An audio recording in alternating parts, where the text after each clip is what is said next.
Health Talks. And as you know, cancer is also one of our chronic illnesses. Doc PJ, could you please tell us more about cancer? Okay, so again, cancer is a chronic illness. No? So it is one of the leading cause of death in the Philippines.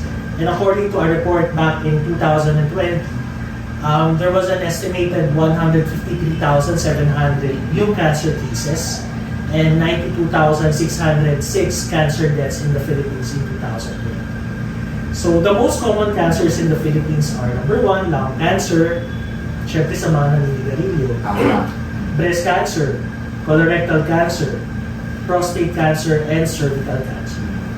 So, usually ang cancer na common, top talaga lang cancer.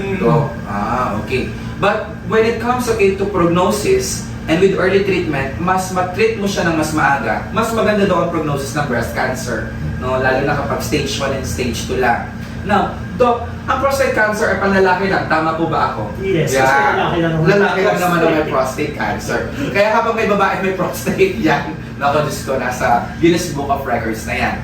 And cervical cancer, when it comes to technology, mas improve siya. Kasi we already have vaccines that could prevent cervical cancer. And that is human papilloma vaccines then. Okay, one of the vaccines that we use to prevent cervical cancer.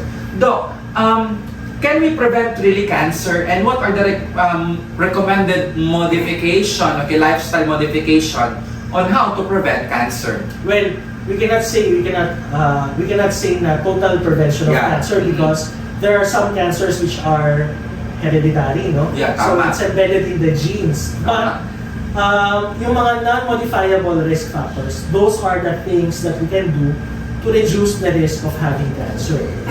Again, these are lifestyle recommendations. So ito yung pwedeng gawin ng mga pasyente natin on their own to decrease their incidence of having cancer. First, syempre, kung lung cancer, do not smoke. Tama. You know, because smoking is the single most important risk factor for lung cancer. Another one is you limit your alcohol intake. Okay? So if you're drinking alcohol, again, in moderation. Tama. Third, we have to maintain a healthy weight, no? So it's very important that overweight patients and obese patients have to lose weight. Tama. Okay?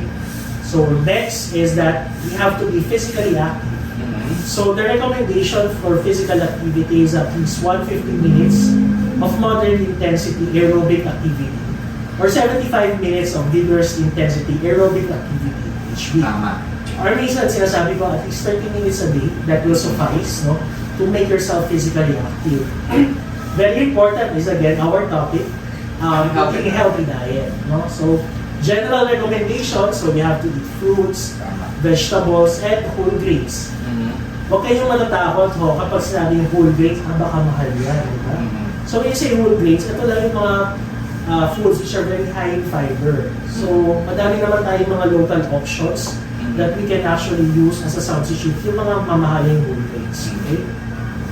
And then we have to limit the intake of processed foods. So yung may mga nitrates di ba? As part of the preservation ng mga pagkain. So it's very common that they can cause cancer.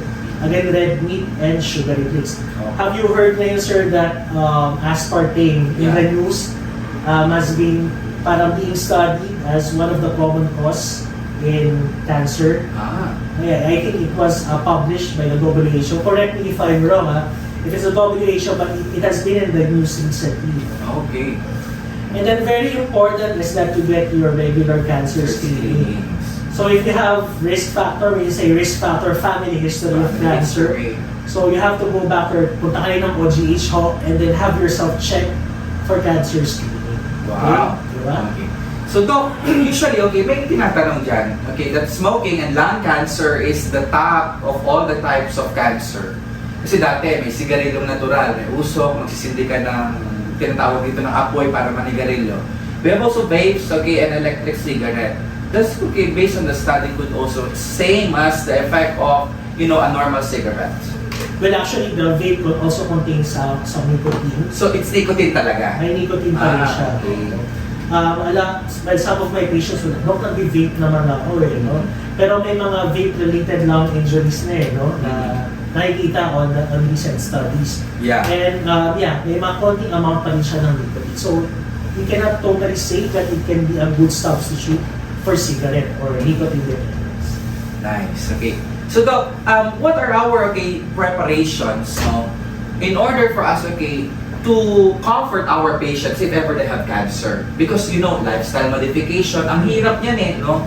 And also, mas marami kang mararanasang complications. And actually, I was able to take care of patients with cancer. Ang usually complications when they are taking hormonal therapy, chemotherapy, ay tumataas ang uric acid. They have hyperuricemia. Why do they have that kind of complications, hyperuricemia? Okay. Now, if you're going to look at the mechanism of action, siguro pasimplihin ko na lang. Yeah. So, in patients with cancer, what we target is the DNA. Okay. And the DNA contains nucleic acid. Opo. And part of the nucleic acid is actually your uric acid. Mm-hmm. So, kapag nasisira yon because of treatment, tumataas yung uric acid ng mga patient. So that is what expected na siya kapag may Expected na treatment siya.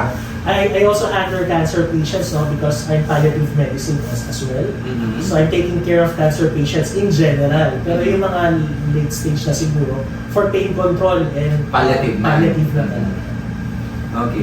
Thank you so much, Doc PJ, for your time and effort for you to help our viewers, and also not only our viewers, but also the patients from Luzon, Visayas, and Mindanao, for them to start changing and for them to do their lifestyle modification on their diet. Thank you so much, and on part of Olivarez General Hospital, we thank you for that. Maraming salamat po, and we would like to invite every of our viewers to continue to support our OGH Health Talks. Again, this is your host, Mr. Rodeo Aguilar, and also our guest for today, Dr. PJ Francisco, saying, that OGH Health Talks. Thank you.